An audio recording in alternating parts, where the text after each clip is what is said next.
you're a CMBP, you're a restaurant. Because if you're an AMW, like I am, or a CMB, like Due South, you're going to need distribution. If you're going to grow into being anything, you're going to need distribution. And that means your kitchen goes away. Plus, most guys who are opening one business or the other, I have no desire. I've owned restaurants, no thanks. I'm done. I've checked out. I'll take my check, please. I'm out. No restaurants for me. So just talk to your brewers too, see what they're actually planning. Or put it in your code where, hey, if you've got food, you're a restaurant. And that is straightforward. I don't care who wants to argue that. No, it's just to make people happy. Get a food truck. That's bold. And I'll call out bold to the brewers who try to say that. And there are some who are trying to say that nonsense. Oh, we're not a kitchen. We're not really a restaurant. Sure. I mean, if you got a kitchen, you're a restaurant. And that's all there is to it. And that answers that. If they're talking food, you're a restaurant. If they're talking food trucks, that's not their business. They just want to make some service food for their cooks. That's tried, true, proven across the entire U.S.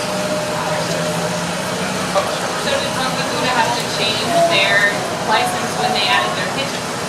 So we're still trying to figure that out. I'm not sure. And I love John and Ryan to death, and I think I wouldn't even be brave enough to ask them about that. I don't know.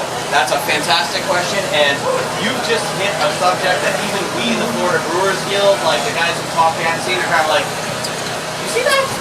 What just happened there? That's us. So, like, I'm not sure. Fantastic question. I would talk to John, Lynn, and Ryan Sense of Funky Boot about how they... Personally, what I think Oakland Park loves them and went, what kitchen? I see no kitchen. There's no kitchen here. Personally, that's how I feel happy. I don't know that for sure, but I mean, it's not hurting anything, so it is what it is. It's doing great. So is the industry in agreement with an industrial classification? No, there's no agreements, man. There's only like card games, fist fights, and arm wrestling. There's no agreements anywhere. I'm not gonna sugarcoat it, man. This is like battlegrounds from city to city and town to town. You get some cities and towns that are like, please open breweries here. We'll paint it with green cheese. And you get some towns that are like, no, biker gangs and college kids. So, and it's just like that. I hate to say it, but it really is. I mean, it's like when we first came to the city of West Palm, and we're in the city of West Palm, so you know how the story ends. When we first came to the city of West Palm, they were like, you're funny. And it was like that. I mean, it was like really like that. We went to zoning and planning, and we got someone who came out and just grew in the way that they said no to us. And they let it be known that we were not supposed to be there. So, that is what it is. Of course, fine. And then they're like, welcome to West Palm! Hey! Make lots of alcohol. So, there's not. What I would recommend is look at your city plan. Talk to your city and town planners and what you want your town to be. I assure you, I know you're creative and awesome people who have all these innovative ideas, but I assure you there's somewhere out there that's already doing it. Find that town. They're out there. If you want to be a beer city, look at Asheville or Grand Rapids or San Diego. If you want to be a cool, quaint community that has an awesome single or 2, 3 bar, like little tasting spaces, look at what Orlando's doing. They're designated by the big mouse. You know that guy ain't letting anything happen that ain't kosher. They have breweries. Look at what their code says. So the good news is that you don't have to be that creative. You can have an idea. Talk to your city planner, talk to who, like, what do you want? And we'll find a way of making it happen, would be my attitude.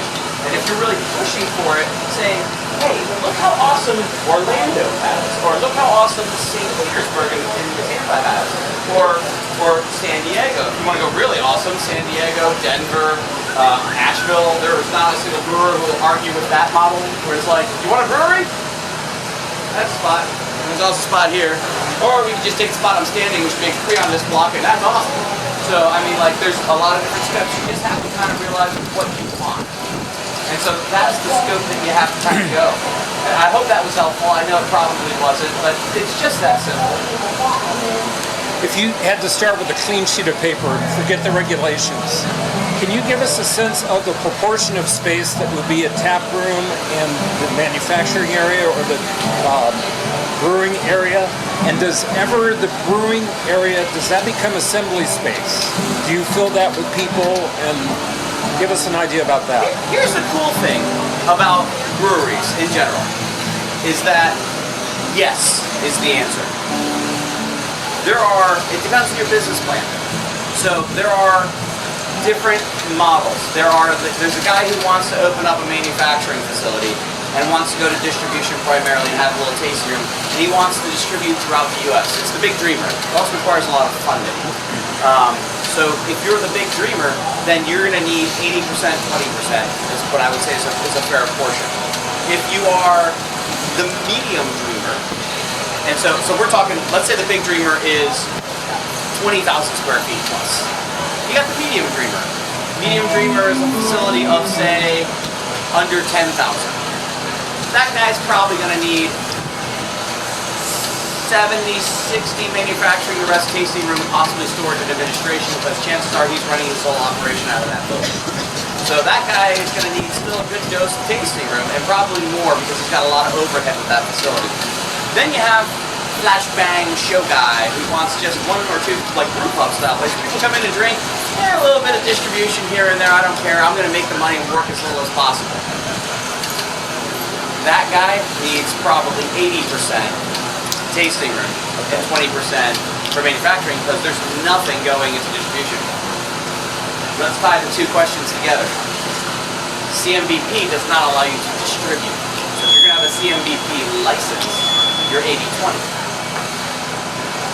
If you are going to have a standard manufacturing license where there's distribution, you as a planner can assume that if you didn't add a P to your license, you're going to distribute. And I would draw that line at 50-50 and then let them decide from there. But you know at least half of that facility is stuff.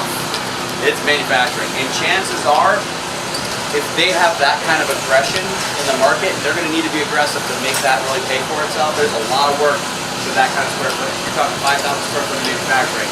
That's big. If you're going to have that, there's a good chance that you're going to eat into your tasting room as you grow. So I would put that at probably 50 to 80% for manufacturing, and the rest remaining with tasting room, storage, administration, paper, basic electronics, whatever. I think that's a very fair number. I think that's an extremely fair number. But you can make it also, so here's the thing, is you can regulate zones. You can say, we would love to put you on the main drag right out here, but we don't want a lot of trucks and a lot of traffic and things like that, so we're only going to allow CMBP. That's only drink on premise. So now you know they don't need massive tanks. They don't need to have all of that truck traffic. It's not going to be there once a week, rain, maybe once every other. If they're ordering intelligently, if they're going to stay in business, they're going to want to put more on the pallet and deliver less. So that's, I think, the trick to solving a lot of your problems as to who is what. Find out what license they're applying for, or only allow certain licenses in that space. It'll self-regulate according to your plan. So have an area where CMBPs are allowed, but not full-on manufacturing licenses. It solves the issue real fast, and it's self-restricting. That facility is now restricting themselves to stay within the program by both the feds and the state. Boy, do those guys outplay. You won't even have to think about enforcement because the state will come down like a hammer, and they still have to come to you to get license. Even if they wanted to go to distribution, they've got to come to you and go, can we start distribution now? And say, sure, open up another facility over here, we're permitted. And that's the answer. That really is. Actually, a two-part question. First, are you at liberty to disclose your location in Westgate that you're looking at? Are we? I don't know, you tell me. On the main drag. Okay. We're right on Westgate Avenue. So related to that, what is your site selection criteria? What makes it the best site for? It's one of the few places that we can get an affordable piece of property the size we want. That's the only criteria? Yeah, because I'm going to bring the traffic. You can put me anywhere. I'm fearless at this point. Which is part of the reason why I lovingly call myself an asshole. Because I'll go anywhere and make my business work. Like, I know we're going to be good for wherever we go. So, that was my criteria. I got to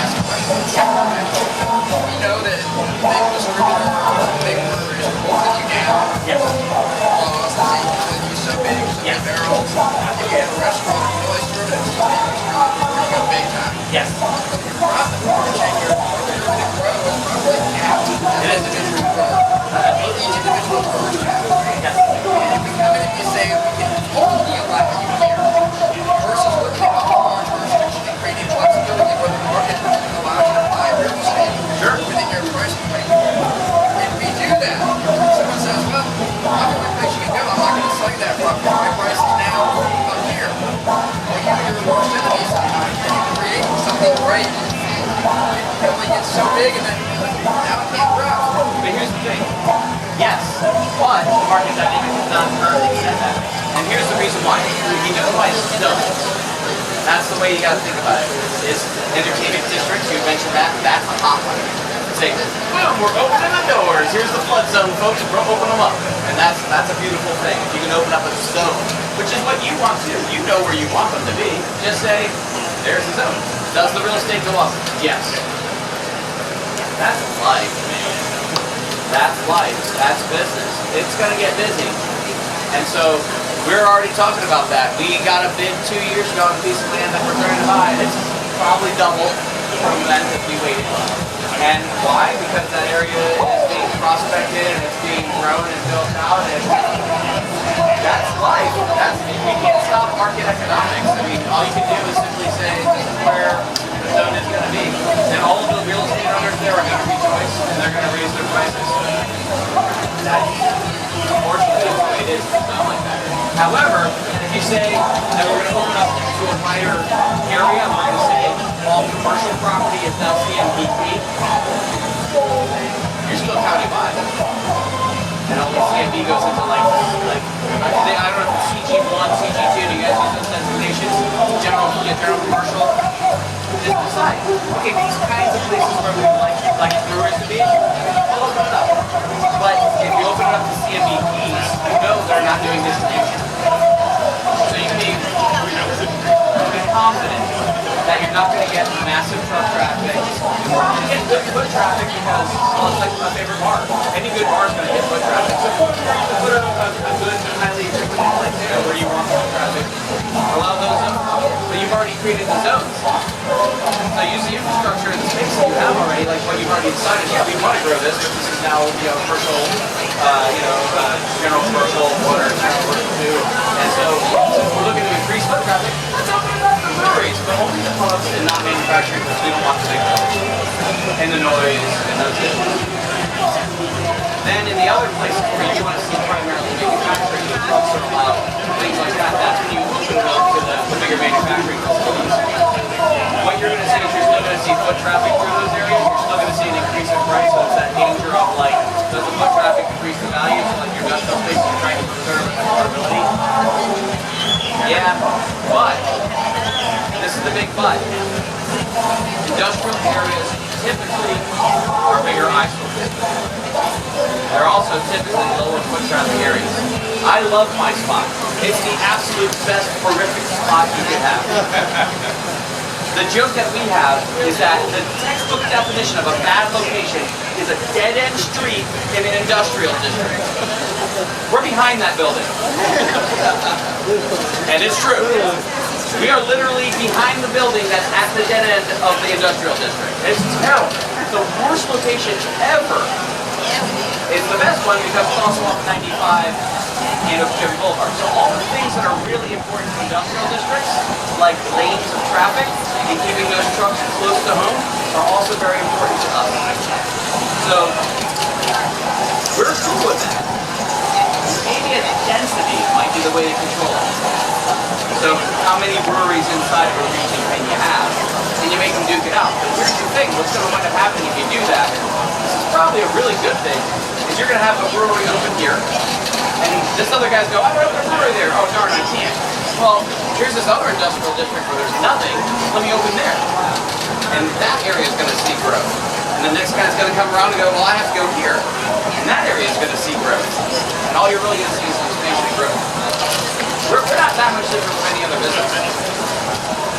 That's the truth. I think the important closing question is, are you guys doing samples today? Yeah. Oh yeah, absolutely. We drink kombucha. We actually have a really typical sour that's got a kombucha style tone to it.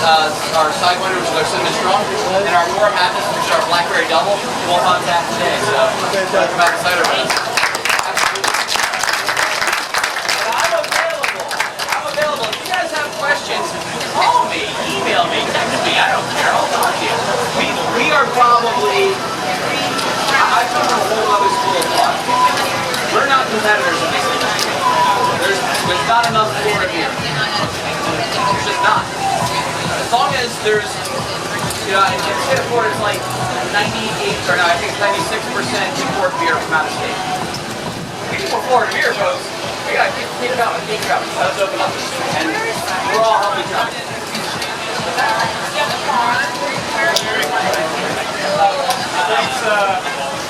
Thanks to Denise and Bill. I'll tell you what, anybody who wants to call me, get out your cell phone. I'll give you my information right now. Take out your